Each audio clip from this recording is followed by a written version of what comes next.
Գիտեմ նաև, որ շատ քաղաքացիներ, եթե ոչ բոլոր քաղաքացիները հարց են տալիս, որ հա լավ, պատմությունը պատմություն, հաստատված խաղաղությունը խաղաղություն, բայց ինչպես ենք պատրաստվում կառավարել մեր երկրի անվտանգային սպառնալիքները, մանավանդ որ տեսնում ենք, որ խաղաղության հայտարարությունների արանքում հնչում են հայտարարություններ, որոնք չեն բխում հաստատված խաղաղության տրամաբանությունից։ Իմ պատասխանը այս հարցին, սիրելի հայրենակիցներ, էլի նույնն է՝ լեգիտիմություն։ Եվ հիմա փորձեմ կարճ բացատրել, թե ինչու եւ ինչ է լեգիտիմություն։ Լեգիտիմությունը մեր միջազգայինորեն ճանաչված 29743 քառակուսի կիլոմետր Հայաստանի Հանրապետության ինքնիշխան տարածքի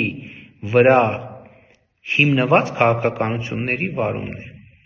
Եվ այդ լեգիտիմությունը մեզ թույլ է տալու երկու բան։ Առաջինը, որ մենք ի տարբերություն նախկինի որևէ սահմանափակում չունենանք աշխարհի որևէ գործընկերոջ հետ որևէ տեսակի ռազմատեխնիկական համագործակցություն սահմանելու եւ աշխատելու, նկատի ունենք զենք զինամթերք ձեռք բերելու ըստ անհրաժեշտության։ Ինչը այսօր գործնականում տեղի է ունեցել։ Մեր իրական Հայաստանի գաղափարախոսության շնորհիվ երկրները հերթով մեզ հետ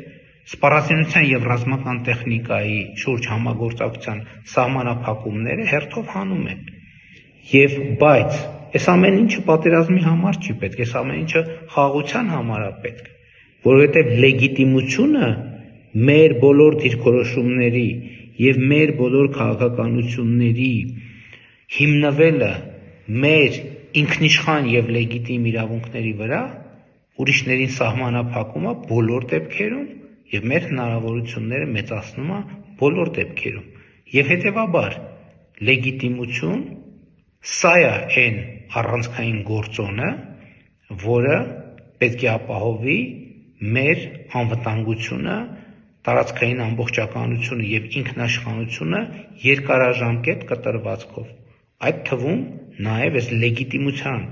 հիմքի վրա մենք կարող ենք զարգացնել մեր բանակը, ձեռք բերել սպառազինություն, ռազմական տեխնիկա, իրականացնել բարեփոխումներ միջազգային գործընկերների հետ, ինչը եւ անում ենք։